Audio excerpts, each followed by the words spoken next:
Bienvenue sur cette nouvelle vidéo. Donc, la vidéo ne va pas être trop longue. Je vais vous expliquer pourquoi j'ai pris cette trade et comment vous aussi vous pouvez faire pour trader la structure interne.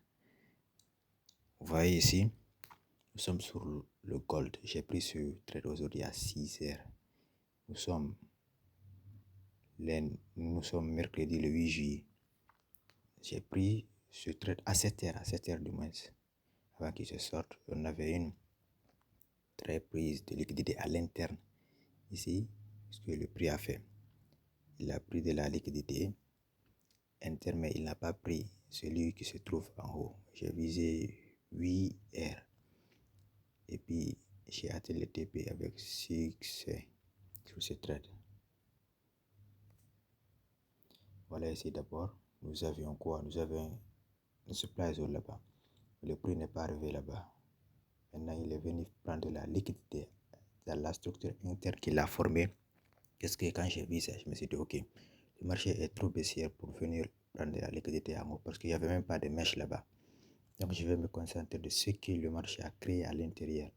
Vous voyez cette dernière posée haussière avec avant cette petite baisse-là. C'est là-bas que j'ai considéré comme ma supply zone. Après, lorsque le prix a retracé, je suis entré là-bas directement sur cette bougie.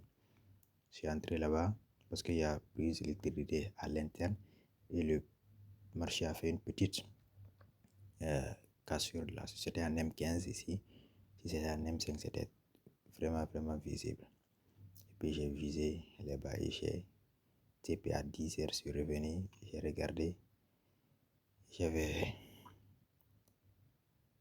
atteint presque mon objectif. Voilà ça, la structure est vraiment baissière. Je n'ai pas pris des trades à l'achat. Ça fait longtemps sur le gold, ça fait longtemps. Vous voyez toute cette hausse que le marché a fait ici, toute cette hausse à gauche ici là. J'avais des supply zones, des superbes supply zones qui ont été laissées, mais je n'ai pas pris. Pourquoi? Parce que pour moi, j'avais fait une vidéo dont je vous ai même parlé du fait que le gold est en tendance baissière. Je n'ai pas pris les trades à l'achat. S'il se présente, j'attends encore que le prix liquide l'air bas et puis je cherche les supply zones pour me positionner. L'écran est aujourd'hui un peu bien, je ne sais pas pourquoi ça fait ça, mais d'habitude ça ne fait pas ça. Ça ne fait pas ça. Vous voyez toute cette hausse là, toute cette hausse. On a une prise de liquidité là-bas. Je vais voir ça, je n'ai pas pris ces trades. Ici encore, une supply zone là-bas très bien qui a été respectée. Cassure structure, supply zone, je n'ai pas pris. Personnellement, moi, je me concentre actuellement sur la structure long terme. Voilà ça. Et puis c'est là-bas que j'ai aussi beaucoup plus de probabilités. Nous voyons tout le marché est baissier.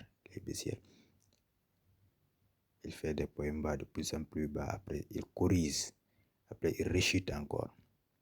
Pourquoi trader contre la tendance? Vous pouvez le faire, ça se fait.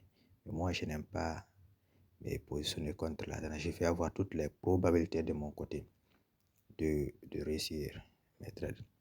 En cette semaine, je suis déjà à plus de 13 heures. Parce que le lundi aussi, j'avais pris un trade qui m'a fait sortir avec 6 heures. Et sur ce trade, il y a 8 heures. Donc nous sommes un peu près vers 14 et quelques comme ça, ou 13 et quelques. Mais quand même, je sais, les 13 heures, ça c'est déjà clôturé sur le compte. Voilà ça. C'est juste pour ça.